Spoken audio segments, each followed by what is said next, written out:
Pleasure to be here. Thank you for inviting me. Um, Actually, I joined the army in 1975 and I joined the Worcestershire and Sherwood Foresters. And Roger's here tonight and we share that lineage.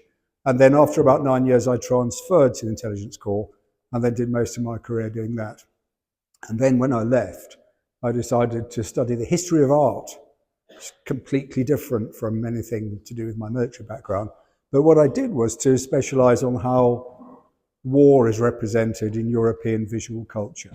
So I'm interested in, we'll come back to that. I'm interested in, for instance, oil paintings, illustrated books, newspapers, comics, anything that people read that gives you an introduction or a sense of what it might be like to serve in the armed forces.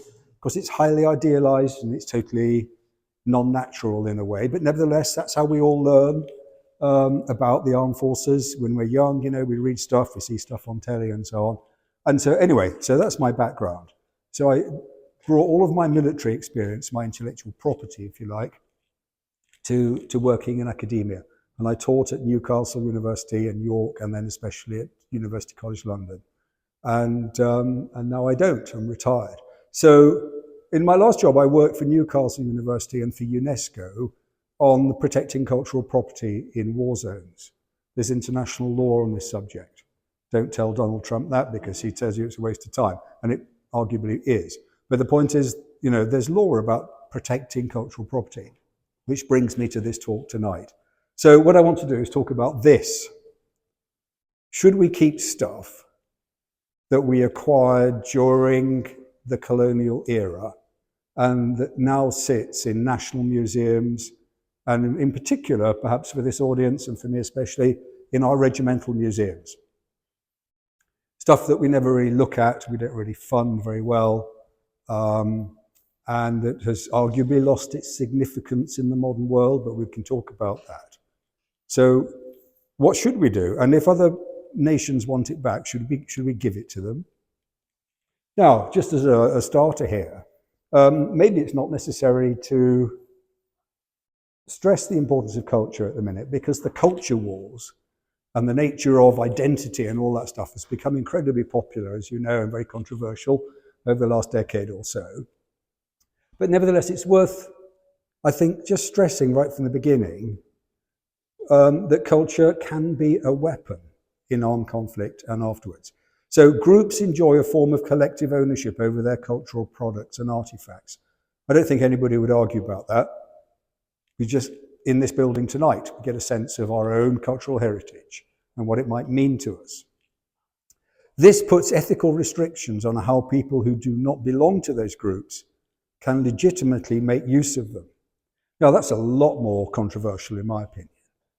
Are there really ethical restrictions in what we can do?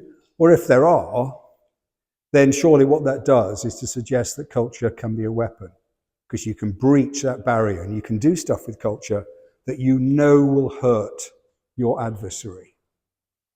So you cross the boundary and you do something which is illegitimate, if you like, in order deliberately to offend them.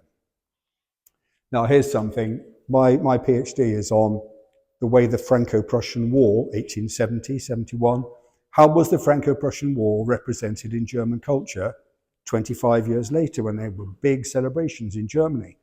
And one of the things that was produced is Anton von Werner's painting of German troops arriving outside Paris in September 1870. The first big battle phase of the war is over. Paris is about to be invested, the siege of Paris. And these guys have turned up in a requisitioned chateau in order to settle down and to start to conduct the siege. And what you see there are German hussars, artillery, infantry in this French chateau. And now this oil painting, it's big, it's a big thing. It's in the Old National Gallery in Berlin, right? And it's one of the few artifacts in Germany today that presents the Franco-Prussian War to the general public. And what it does is take the piss out of French people. Because Germans are winning. Look at their filthy boots pressing down onto French silk carpets. All the men in the room are German. The only women in the room are French and their servants. It's a massive slot in the eye against France. So Germans are tough, French people are soft. There it is, it's on the wall today. That's culture in action, in my view. How about this for culture in action? Piece of English propaganda from 1940, a local theme for us here.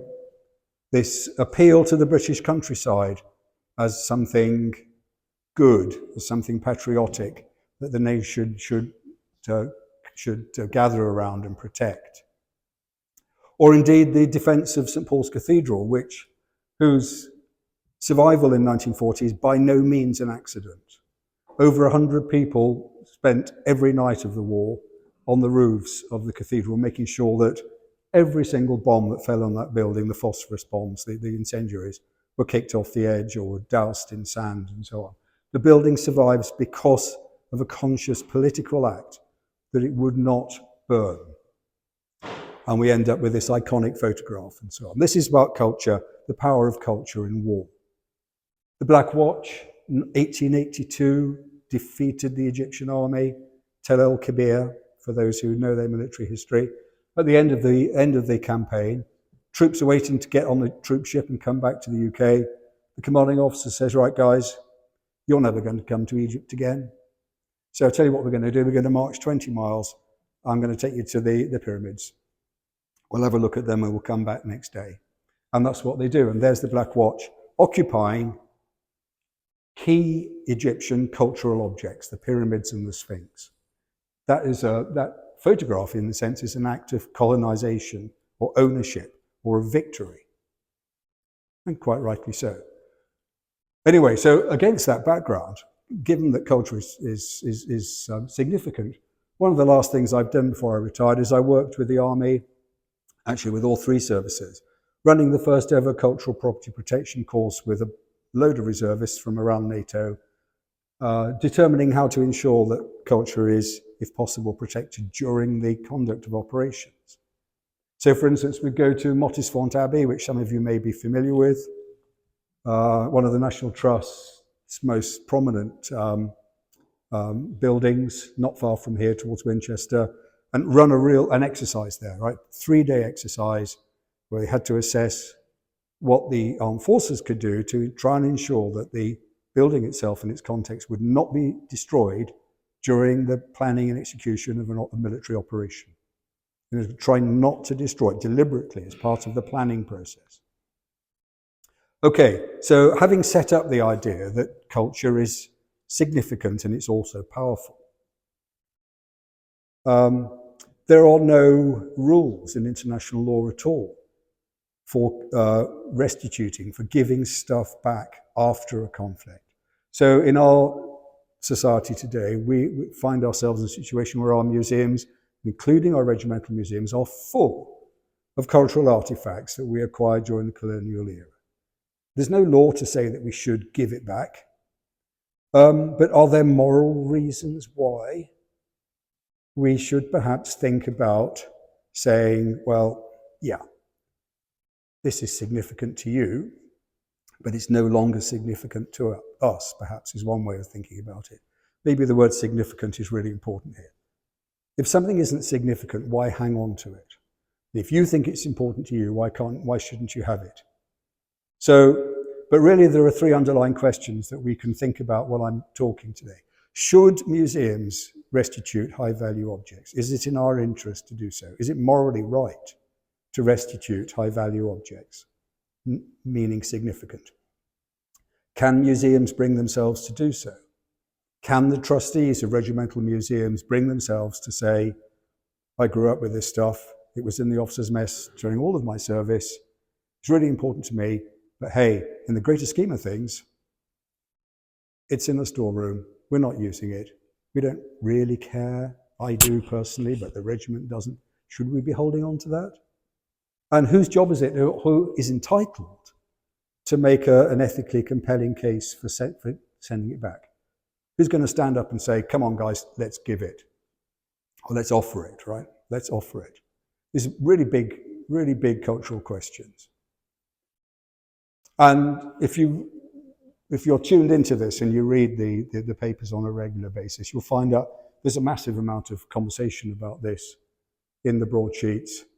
Ghana has lent stuff to Ghana. British law doesn't allow our national museums to give away elements of its collection. They're legally barred from doing so. And the way around this is to say, well, we're going to lend it to Ghana for, say, 100 years or 50 years or whatever it is. Now, is that ever going to come back? You know, who knows? But the point is, there are initiatives when other nation states make the case. There are initiatives saying, okay, well, let's go and do this. But then the conversation's pretty rich, isn't it? So look at this article in the Telegraph, I think. The British Museum isn't full of plunder.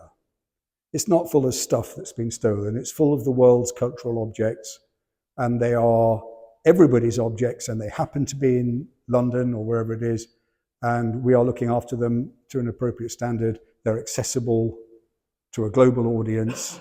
Why on earth should we give it back? And then, of course, there's the interesting conundrum about artifacts that were acquired during colonial wars in Africa in particular, but also the Middle East, that the countries who are asking for it back historically were some of the great slaving nations of the African continent. So we are being accused of slavery and colonialism and all the rest of it, but nothing like the kind of centuries or millennia of slavery conducted by West Africans and East Africans in their own right. So we're going to give stuff back that was made by craftsmen that were paid out of slave money using gold that was bought out of slaving profits. So what's their moral right to say that they should have it back and we shouldn't be allowed to keep it? There's some really complex questions here. Ethiopia runs some really subtle and diplomatically very well judged and well balanced campaigns to have objects restored to it, restituted, that were acquired in the 1860s and 70s from Abyssinia. And this one in particular is interesting, that Westminster Abbey has given this sacred tablet back to Ethiopia. And I think looking at Westminster Abbey there, it's interesting because I'm going to talk about places abroad that are equivalent to Westminster Abbey. But look how Westminster Abbey, you just look around the walls, every single object there is culturally significant. It's deeply important to our own history.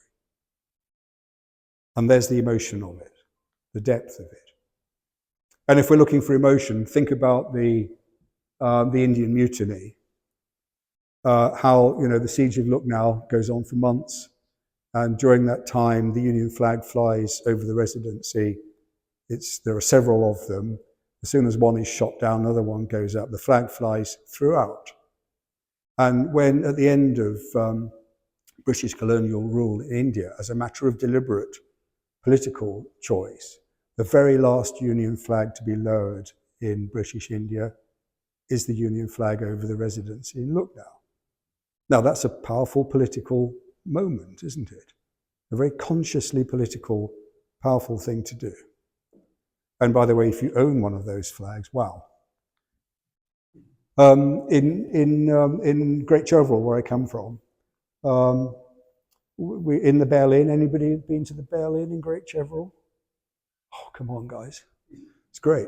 The Bell Inn has recently been taken over by a former staff sergeant in the Royal Artillery and his wife, who's a captain in the education business. And they renovated it. And yet what they didn't do, they repainted the whole thing. What they didn't do is to touch this slightly tacky picture of our former Queen superimposed onto a Union flag. It's just on one of the beams across the bar. It's nothing special. Still there. Because obviously it's culturally important. And when I gave this presentation in the pub, people went, oh yeah, you're right, yes, I haven't really seen it's up there, but it is there, yeah. Because that's our culture and you feel it without even having to think about it. That's how important it is. Still there today. Now, let's talk about the 19th century now and get down to the subject of the stuff that we have in our museums. And if we want to do a little bit of military doctrine to think about this, because I think it's important to get a sense of what happened at the time, about why we took stuff in the first place. Charles Caldwell writes a late Victorian piece of military doctrine called Small Wars, Their Principles and Practice. Nobody reads it these days. It's absolutely everything to do with what happened before the First World War, what happens in 1914 and afterwards, sweeps all that away, and Charles Caldwell reads as a piece of history. And gosh, it's a good read. It's very interesting. But he talks about 3 different types of campaigns. Campaigns of conquest or annexation, campaigns for the suppression of insurrections, and perhaps most importantly for today, given the examples I've chosen, campaigns undertaken to wipe out an insult or avenge a wrong, or to overthrow a dangerous enemy. These are justifications, if you like, in one sense. These are the reasons why Britain went to war in the 19th century, why we spent money and sacrificed blood to achieve our political aims. There they are. So we talk about the sack of Magdala in Abyssinia in April 1868. Anybody an expert? Anybody read in on this campaign? Actually, just a show of hands, who can tell me anything that they know? Who knows anything at all about the Magdala campaign? No. But isn't that interesting, right? Isn't it interesting? Which I want to talk about significance today. What is significant to us? Because I'm going to talk about objects looted from Magdala. Nobody in this room knows anything at all about what happened in 1868 in Magdala. That's just how it is, right? But in terms of significance, how does that impose itself? Okay, what happens at Magdala is that 2 years before, King Tewfik writes to Queen Victoria and says, got a problem with Muslims who are invading my territories. I want you to send some British troops to help me, and the Queen doesn't reply. So King Tewfik's pissed off, and he takes hostages. He takes native hostages, and he takes Europeans, including the British envoy. He takes them hostage and says, right, if you don't send me troops, I'm going to kill them. And the British response to that is to send a brigade, well, a divisional-sized field force. It lands on the coast and the Red Sea, which is as strategic then as it is today. And they march for 400 epic miles over the most inhospitable territory to Magdala, which is the capital of Tewfik's kingdom. And when they get there, they say to King Tewfik, said, right, here we are. Release the hostages or we're going to come and get you. And he says, okay, this is what I'm going to do. He takes all the non-Europeans, he cuts off their hands and feet and throws them alive off the edge of that cliff. And the Europeans he releases.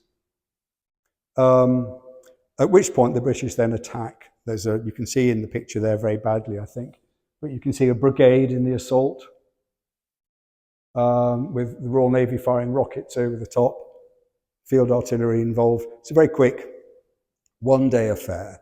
And the consequence of that is perhaps the last time in history when Britain sacks, when British troops sack a town as a result of a siege. You know, that good old, well, thousands of year old tradition. If you don't surrender your town, when we sack you, everybody's life is forfeit and so is everything else. Anyway, so this happens and we win. Now, what's interesting about this for the purposes of this talk is that this is all anticipated. What happens next is anticipated. That there's an auction for the Army Prize Fund. In other words, a few days after the event, when everything's settled down, all of the goodies from Magdala are laid out in a field, and there's an auction. And regiments and wealthy army officers and so on bid for stuff that they want to take home with them. And in anticipation of that, the British Museum sends Richard Holmes, who's an assistant in the Department of Manuscripts. He's also a lieutenant colonel reservist in the Berkshire Regiment, I think, which is how he gets there, basically. And he takes with him a sack of gold, literally. A sack of gold. He goes through the whole campaign. He carries it all the way, 400 miles, in order to take part in the prize fund auction. Now, before we talk about what happens there, I think we should be clear that we're not talking about today. This is how we'd think about it today, that pillaging, which is plundering or looting, is stealing. It's illegal. But it was a cultural norm until the 20th century. Because what happens at Magdala is plundering or looting. And that's very different from the lawful requisitioning of property for military rather than private purposes. Just out of interest, just raise your hand if you've served in the armed forces. Yeah, thought so. Thank you. But you will remember, therefore, that you are allowed to, in accordance with the Geneva Conventions, you can use anything that's militarily useful that you capture, right? Vehicles, fuel, ammunition, field hospitals and so on. You can do all of that. What you can't nick is private property or civilian property. So there's a slight blurring in my view here. So we shouldn't think about how we think today. We have to think about how people thought in the 1860s. So back in the 1860s, was acquiring property for the prize fund a military purpose, a motivating purpose, right? Because you think about how the prize motivated sailors and soldiers enormously. That, you'll take part in this campaign, at the end of it, you'll get something. If we win, you'll get some cash in your pocket. There might be a lot of cash, serious money. So we have to remember that back in the 1860s, that's how people would be thinking. And the other thing I'd say is that, is there anything wrong with collecting a small trophy for yourself if you've done something extraordinary in your lives? As many of these people, I did the first Gulf War as a landmark event, if you like, and at the end of it, I thought, I'm going to take something back to remember this, I won't tell you what it is because it's probably illegal. But here's a good example of a trophy. If you go to the National Maritime Museum, you will see the lightning conductor of the French battleship at the Battle of the Nile, where Nelson thoroughly defeats the French Mediterranean fleet. Decimates it. And the prize is huge. It's a multi-million-pound win-win for every single sailor who took part in that battle. And one of the things they did was to pluck out of the sea the lightning conductor from the main mast of the L'Orient, which is the French flagship, which caught fire and exploded spectacularly at the end of the battle. There's an artist representation of that moment. The French fleet is sandwiched against the coast. Nelson cuts in. It's a protracted and highly violent event. And the L'Orient blows up. And the sailors filch it out of the sea. Now, that's in the National Maritime Museum. I don't see a problem with that. It's a military object. It's a trophy. But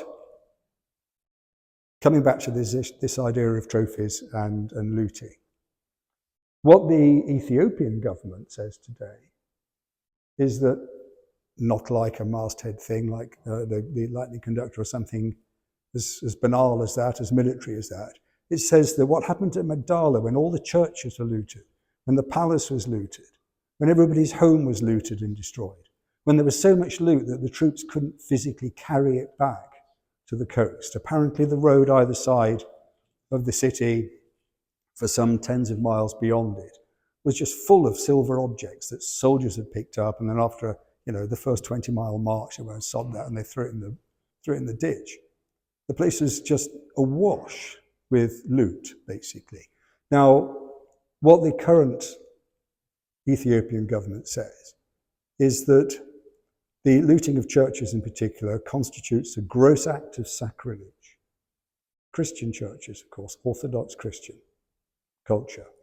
It's difficult to argue against that, isn't it? And quite a few processional crosses ended up in British museums.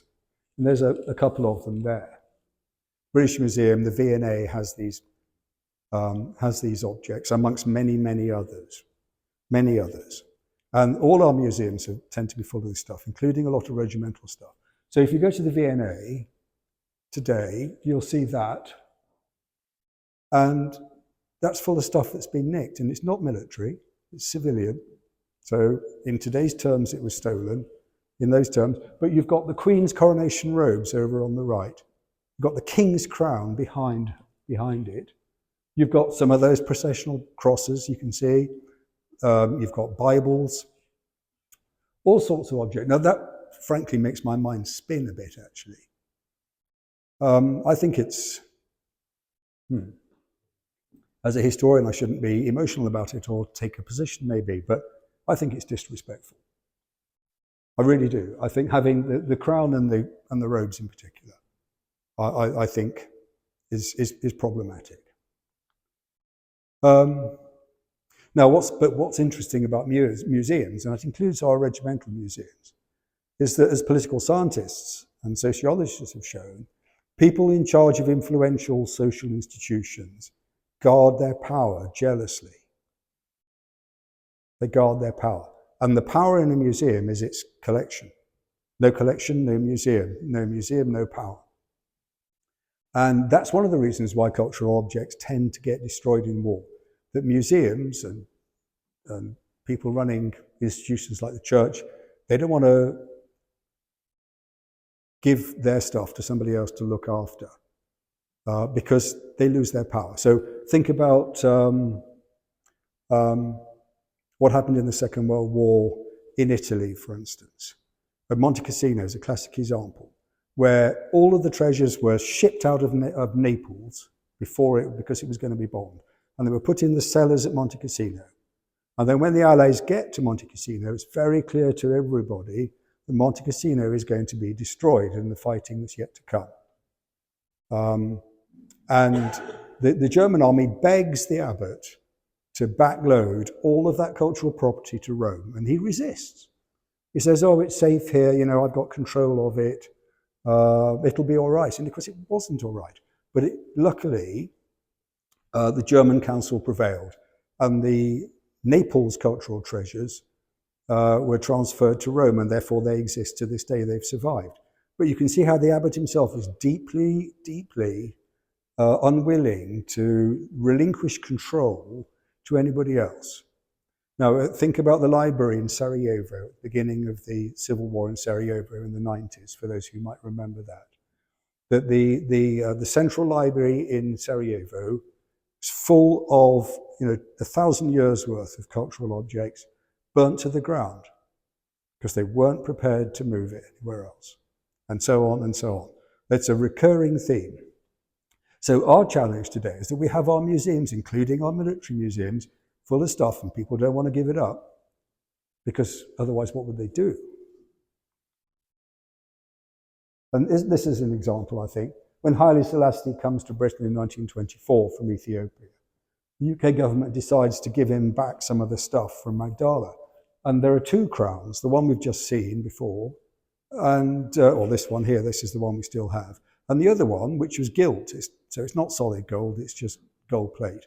So we give him the cheap one and we kept the best one, right? Which is deeply insulting. I mean, an extraordinary thing to do. Probably better not to give him anything, but in the context of the time, perhaps. But you get the point, that we, as a matter of political and curatorial decision, decided to keep the good stuff because the collection is power. Now, the Ethiopian government works hard.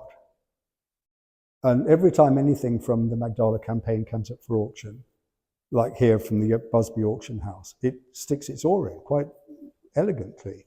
In the Ethiopian government's view, the auctioning of these items is at best unethical, and at worst, the continuation of a cycle of dispossession perpetrated by those who would seek to benefit from the spoils of war. Now, it's quite hard to argue against that, I think. This stuff is circulating around Britain for collectors' personal gratification, but it was stolen. Some stuff has gone back, limited amount of stuff, but tends not to be the high-level stuff. Now, I was talking to Roger. It should be the 95th Regiment, shouldn't it, Roger? Yeah, I'll have to amend that slide. I got that wrong.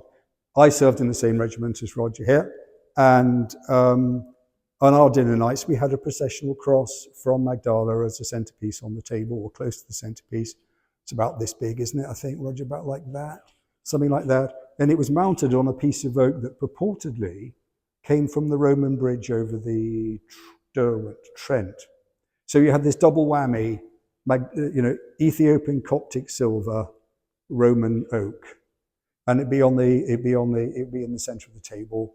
And when things got a bit leery towards the end of the evening, when the port was flowing, the cobblesmith would come out with a tea cloth, and you just wipe it down a bit and whisk it away to the silver room. It wasn't out all the time, but it came out, and it was valued as being something significant, I'd say, Roger, wouldn't you? Yeah, I remember it very well. So when I started to work on this project, I thought, well, I wonder where that cross is, because I haven't seen it since the early mid-1980s. Where is it? And it took me quite a while to find out where it was. And it's in a glass case, a vitrine in Nottingham, in the Castle Museum, the Regimental Museum. And it's there crammed in with all sorts of objects from different campaigns. It's got a tiny little piece of card with not many words on. There's no context at all about Magdala and the way in which that was acquired and how it's been used since, how it's been respected and valued, and how significant it has been. It's just there. It's not in particularly good condition, certainly not clean.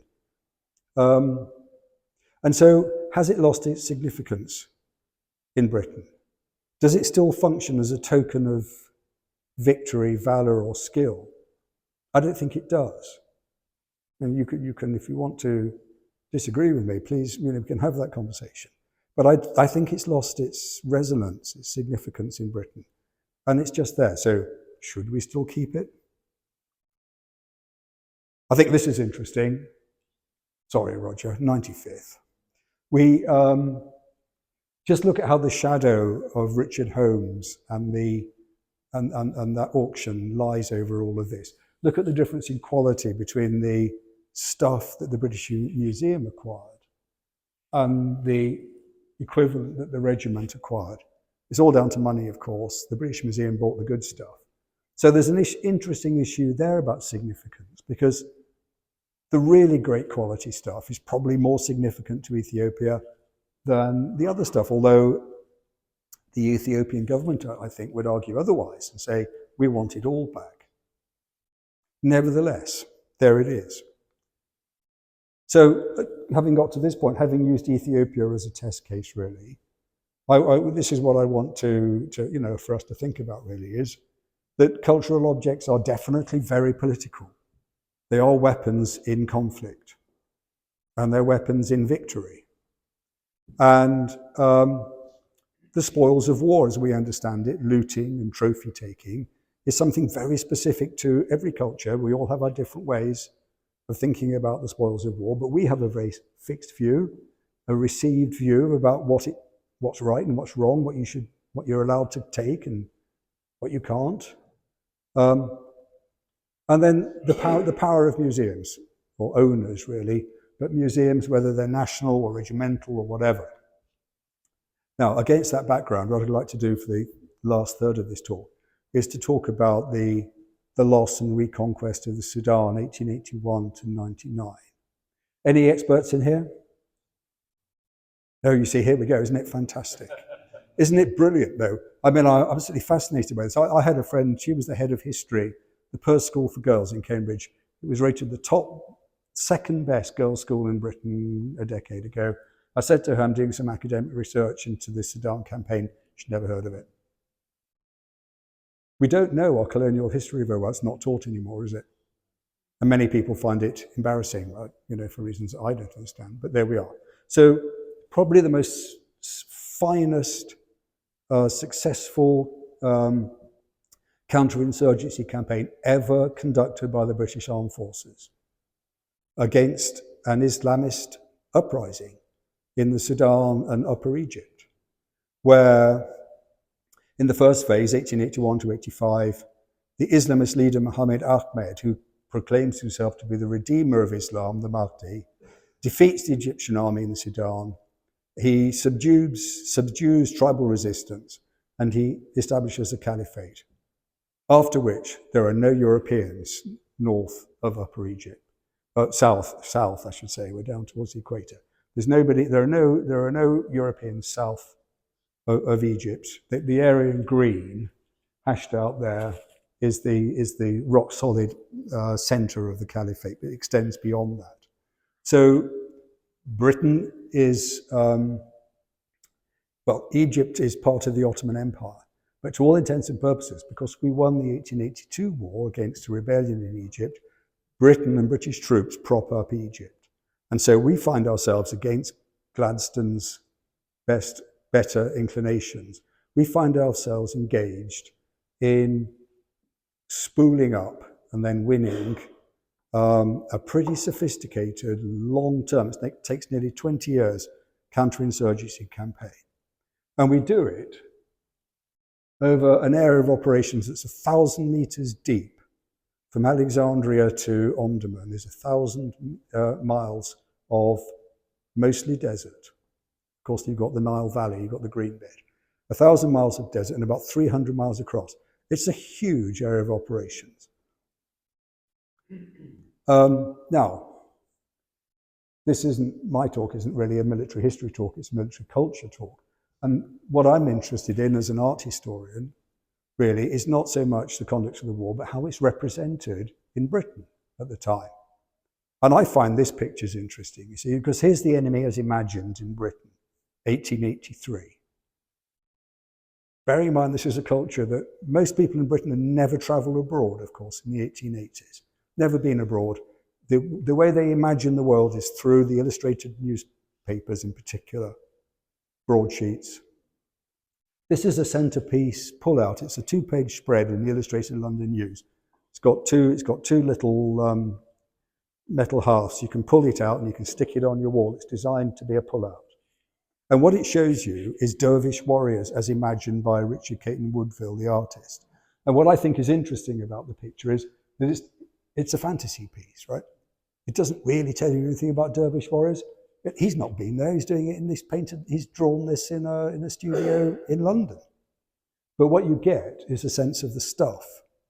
You see how it really privileges the shields and the clothing and the swords and the artefacts that apparently define the culture, the dervish culture.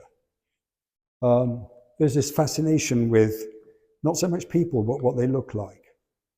And there's a really good reason in European art why that's the case. It's because Orientalist art has been around for a decade or so by then. After France captures Algeria in the 1850s, there's an interest in local peoples, indigenous peoples, and what they look like, what they're wearing. Not a deep understanding of the culture, but just the surface. And there's a good European tradition, the costume book tradition, of you can work out what class somebody is by what they're wearing. So you can create a book, if you want to paint people, want to paint a serving girl, what should she look like? Her apron and her hat and all that sort of thing. You could go to a book that will give you a pattern. That's what a serving girl is supposed to look like. And so the same thing starts to happen about indigenous people on the Mediterranean seaboard, Algeria, Morocco, and so on. It's a fantasy. And this is studio painting. These are all objects that have been brought back. They find a model, they whack all this stuff on him. They don't know what that stuff is, and they paint him like that. It's a fantasy of what people might be all about. The other thing that's going on at the time, of course, is Nile tourism. Thomas Cook and his son David. It's booming by the 1860s. The counterinsurgency campaign is run against the backdrop of mass tourism in the lower Nile Valley. Both in painting and in photography, there's the ancient Egyptian world of the Nile Valley, its temples and its lost cities and so on, is revealed to the public in Britain for the first time and causes people are intensely interested in it. This is what's going on in the background. John Cook in particular. Thomas Cook was an idealist. He was a Methodist, wasn't he? And he was interested in people and giving them the best life he could. John Cook is interested in making money. Now here's an interesting case of the trophy, because trophies isn't just a military thing.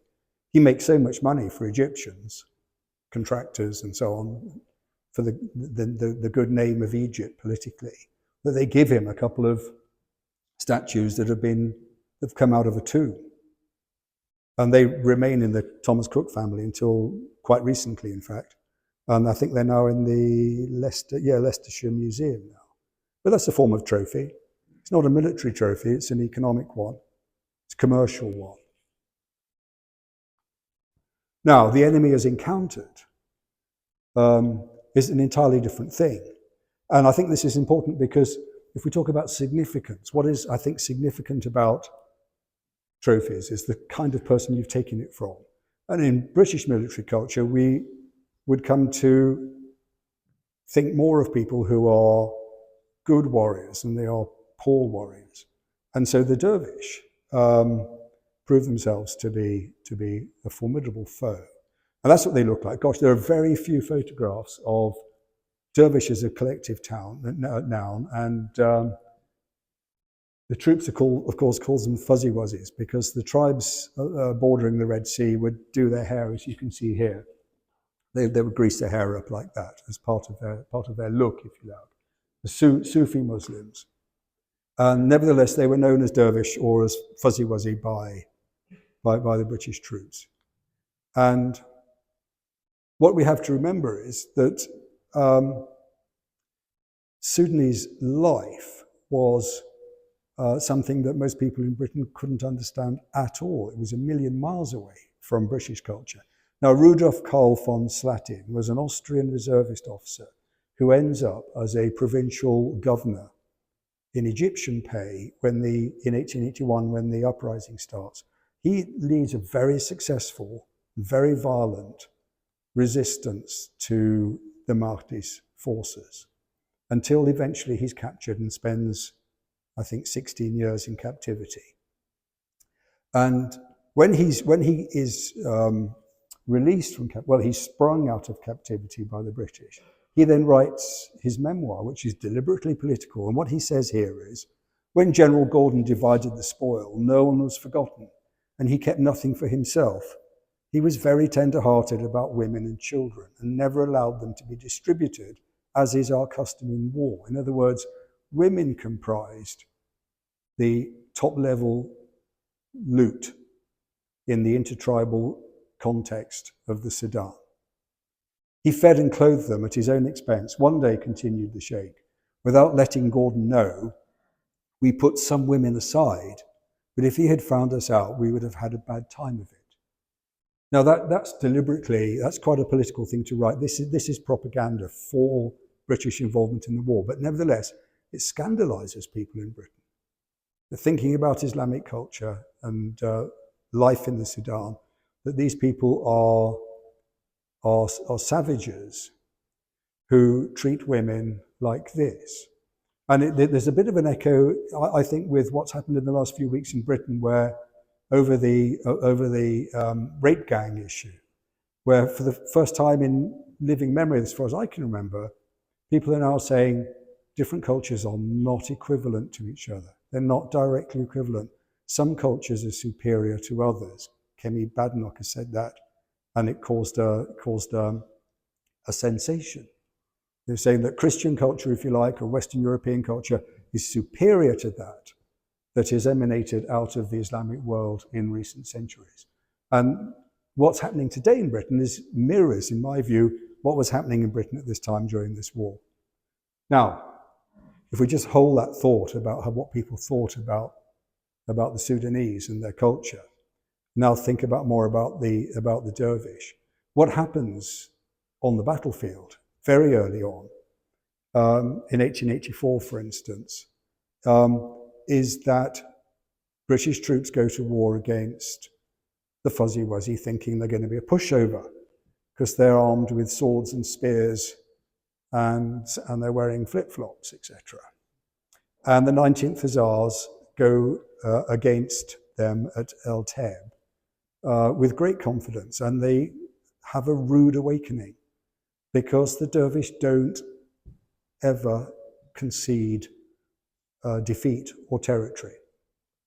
They're masters at the use of ground. and they fight in a very coherent way. So the 19th Hussars go forward and they're slashed. Now the horses have their bellies opened, and any rider that falls off a horse is instantly killed, is stabbed multiple times to death, to the extent that the corpses were unrecognizable to their friends afterwards. There were frenzied attack against them, and it's not just against the cavalry. And what British troops learn very quickly is that you never take the dervish enemy for granted.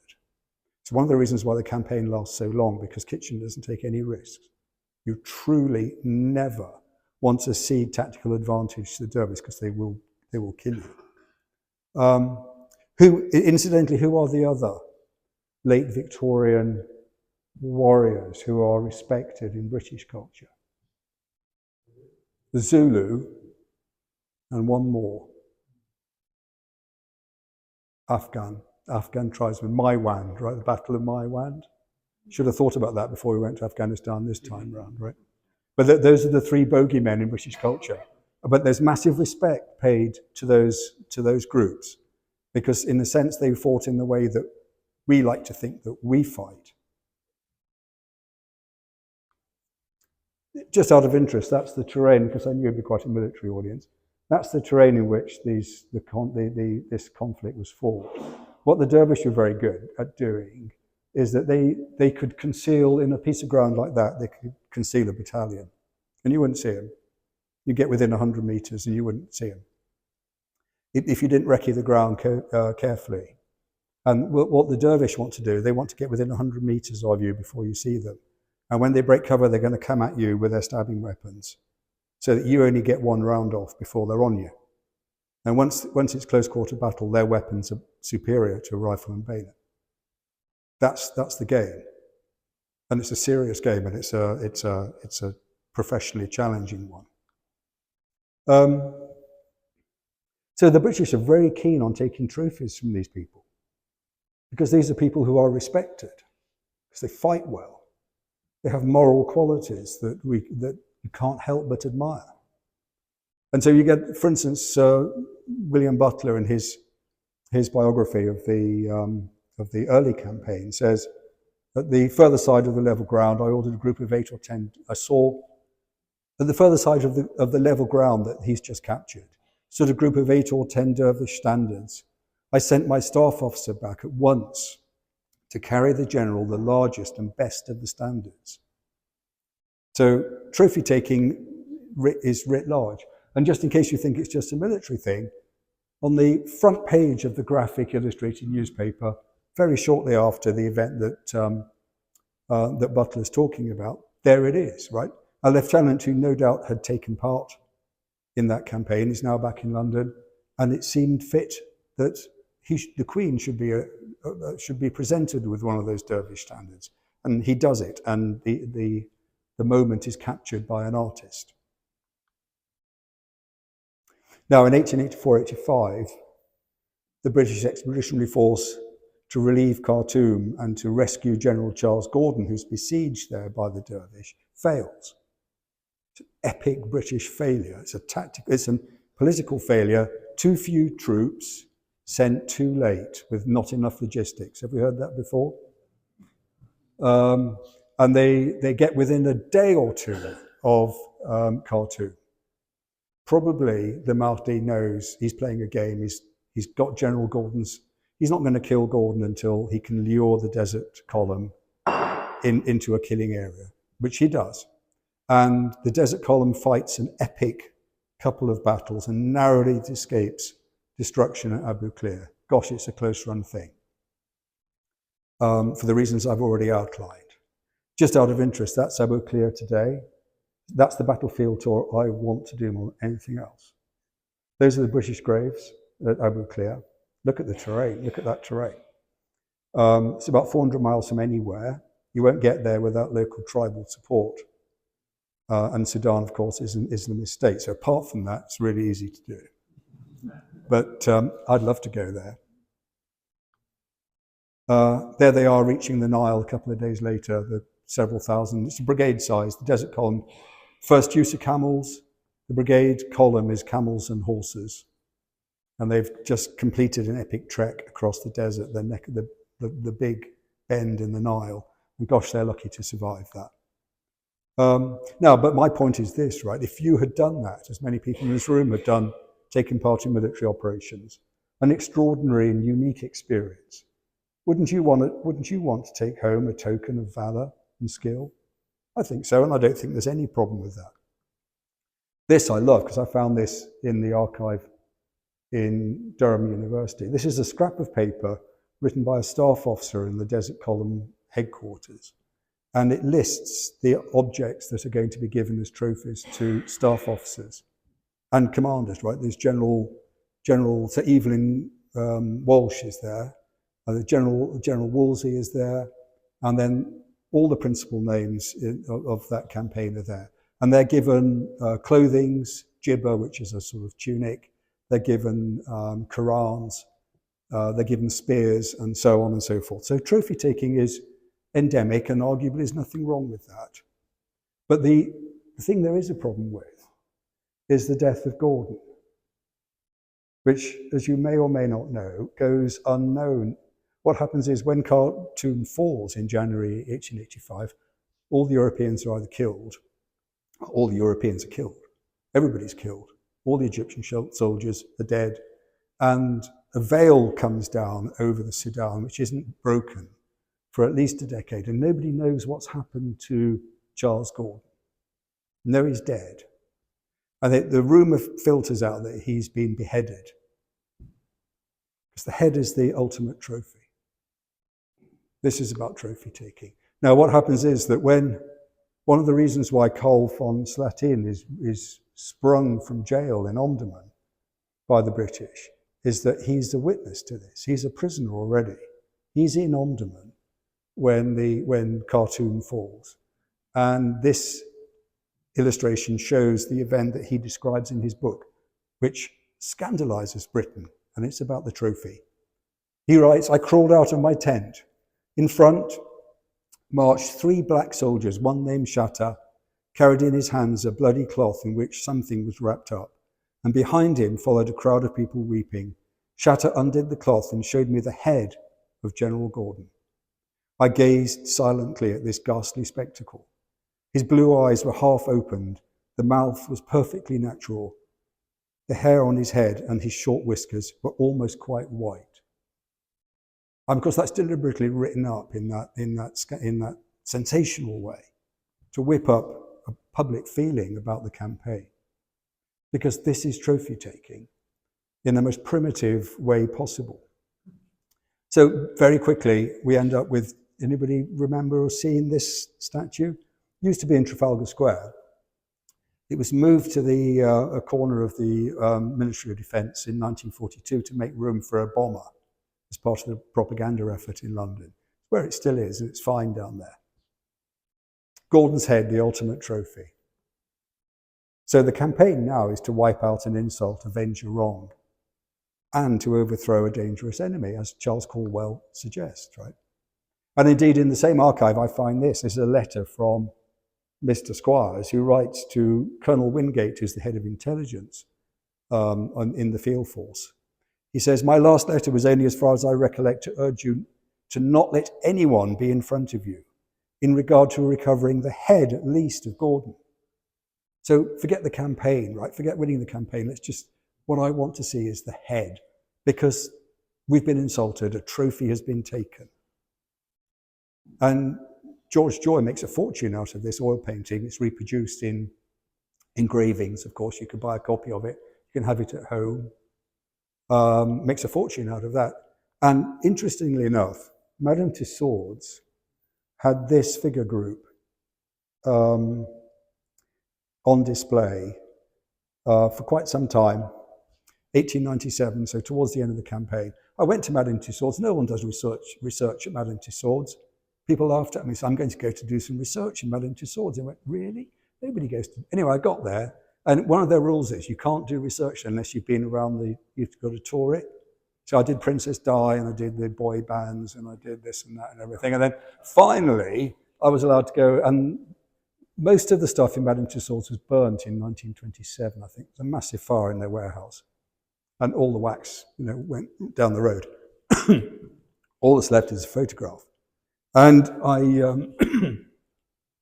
I spoke to the archivist and I said, I'm interested in this. He said, well, no one's ever been interested in this until you've come along. He said, let me go and look at the record. He said, oh my goodness, this is the most financially successful figure group we've ever had. More successful than Princess Di and the boy bands or anything else. We've made more money. Bearing in mind, today it costs about £500,000 to put a group like that together. Big investment in waxworks. That's the most significant thing ever. Of course, fueled by the advent of the railway, which is quite a modern thing, people flocked to London in their tens of thousands. They queued all the way down the road to go and look. Whoa. Let me remind me tomorrow, right? So, in fact, don't remind me tomorrow because I won't be interested tomorrow. That's interesting in its own right, but this is about the trophy, isn't it? All that people know is that they've never been to the Sudan and they don't know anything about Islam and they know nothing about Egypt really, but what they do know is that their general had his head cut off. And it hurts them, and they feel it. Now, the reconquest of the Sudan takes a couple of years.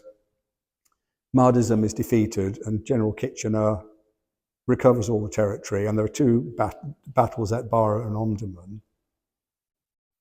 Now, just as an aside, the Kodak camera, the handheld camera, is a brand new thing. First ever military campaign ever where people are carrying their own camera in their pocket, as it were, a small thing, is this campaign. And it's a bit of an officer's sport at this time because they're quite expensive.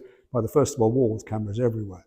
But this is what is fascinating about this campaign. You start to see trophy taking in casual, if you like, personal photography.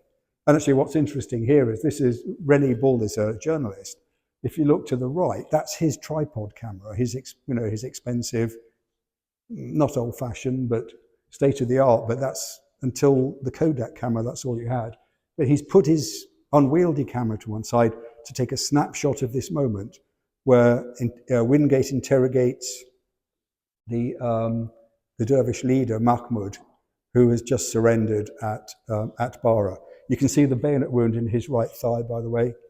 An Egyptian Sudanese soldier has just thrust a bayonet into his right thigh as he came out of his bunker. And he's wearing a jibba, by the way, which are highly sought after trophy items. And then Francis Gregson, another journalist, he takes this rather well-known image of Egyptian soldiers looting the dead. And that proves quite a controversial image in Britain. But of course, it's dangerous to loot the dervish because they will play dead, and as you bend over them, they'll cut your throat. And so looting dervish is not necessarily a healthy thing to do. Those Egyptian soldiers are doing it because they're going to sell it to British troops. Everybody wants a slice of pie. They want something to take home as a token of valor and skill. Or what about this? Here's some of the officers from Number 5 Company, the Grenadier Guards, and down at the bottom left you can see a shield. Just unconsciously, it's just there in the Kodak image. They've been collecting their stuff. So it's trophy time. The Battle of Omdurman, 10,000 dervish casualties. The black flag of the caliphate is left on the battlefield, surrounded by its dead bodyguards. And Lieutenant Edward Locke, he's the force commander's signals officer. We're talking flags, but we're also talking, helios, using light and Morse code to send messages. I'm blanking the word now. Heliograph, thank you, I'm blanking the word. Heliograph, right? Anyhow, he's obviously there that's the tactical headquarters, that's Kitchener in front, with his principal staff officer. There's a golden photograph of that. Absolutely wonderful. And obviously Locke canters ahead, he gets off his horse, grabs his Kodak, and he takes this image. And what I like about it is you see the blue arrow is the Egyptian flag, because it's the Egyptian army with British component, and behind it is the black flag of the caliphate taken as a trophy. All this in a photograph album, a table in Jacob's house. Jacob was one of the principal leaders of the dervish high command, in his house, they gathered all the top-level trophies. And on the back of it, in pencil, Colonel Maxwell has written, dervish loot for the Queen, etc., collected in Jacob's house by Colonel Maxwell. That's what it says. Interestingly enough, all of that was put in the boat, sailed back down the Nile to come back to Britain, and there was a storm and it sank. So none of the high-value stuff actually came back to Britain, but there we go. Now, perhaps most interestingly is this. That's the Mahdi's tomb. When the Mahdi dies in 1885, he is buried in Omdurman, his new capital, next to Khartoum. And rising over the town, which is a one-story affair, basically, mud brick thing, is this tomb. And it is deliberately destroyed by the British as a psychological operation at the beginning of the battle. How am I doing for time? I think I'm up for time, aren't I now? Yeah, I won't quote you that. That was the inside of the tomb. That's a Kodak photograph. That shows you the mausoleum itself and its cast iron railings. You see that across the top? You see the railings across the top? There they are in the Royal Engineers Museum. So, no, but that's like having something from Westminster Abbey in somebody else's country. It's like someone's ripped a bit out of Westminster Abbey and put it in their museum. Now, the finials in the corner, you had these brass objects at the corners there. They were all, when the British dynamited this thing, one of those is in the Royal Collection and it's in the loan to the Royal Engineers Museum. That's having a piece of Westminster Abbey in somebody else's country and going, yeah, we won. So the Royal Collection. This is about the worth assigned to objects, not that we've produced, but that we've acquired by force. The Mahdi's tomb was rebuilt in the 1950s. Bits of the original still exist. It's still there. And what's interesting is that it was designated by UNESCO a site of outstanding cultural value. This is how complex this gets, because the Mahdi waged aggressive war, he conducted genocide, he committed egregious crimes against women, and he was a slave trafficker. And yet his tomb is a World Heritage Site. Try and square that circle. Now, the 21st, I am going to finish, I'm really aware of the time. 21st Lancers nearly come to grief. As you may know, 21st Lancers charge, like the 19th, without doing a recce. They forget their tactical drills. Instead of sending a troop out to do a recce of the ground at Omdurman, they charge headlong. They're the only regiment in the army without any medals. They're gagging for it. And they just go for it, and they suffer badly. In about half an hour, they lose 120 horses and 22 men. And it's, of course, it's a Victorian epic, even though it's a cock-up. If you go to the Lancers Museum, you will see a gibber, you'll see tools, you'll see weapons and so on there. The gibber, of course, is a highly religious object. It's a sacred object. I was in Grantham, in the married quarter there, which is their storeroom. It's just a Type 3 married quarter. There's no aircon or anything. They've got all this stuff. There's some dervish spears. On the left of it, there's something, and I didn't know what it was, that thing. And I said to the curator, what's that? And he said to me, I don't know, really. It's like a woolen tapestry. And I thought, well, I know what it is, because I've read Bennett Burley's autobiography, memoir of the campaign. And what this journalist says is, the catafalque was stripped of its black and red cloth covering. And all the yellow lettering panels with text from the Quran and the Mahdi's prayer book were carried off by relic hunters. Those are the tomb hangings to the Mahdi's tomb. They're in a storeroom in Grantham. Nobody knows what they are. That's like you went to Westminster Abbey and ripped down all the hangings in there and just took them away and put them in a store and forgot about them. There they are in the 21st Lancers, in the 21st Lancers Officers' Mess, about 1900. And the Mahdi's Quran, allegedly, found on the battlefield. There it is. I asked the curator what that was, and he said, "Oh, that's the Mahdi's, that's the Khalifa's Quran." I said, "Well, where is it?" And couldn't find it. Took half an hour to find it. These are cultural objects of great significance to Sudan. I would suggest that what we're doing there is wrong. So to finish up, What I just would like to suggest is that we have a whole raft of stuff in Britain, much of which is neither here nor there. It may or may not be significant to us anymore, but it sure as hell might be significant to somebody else. And some of it is surely extremely significant. The crowns, the Quran, the martyrs' tomb hangings. And isn't it time that we gave it back? Thank you.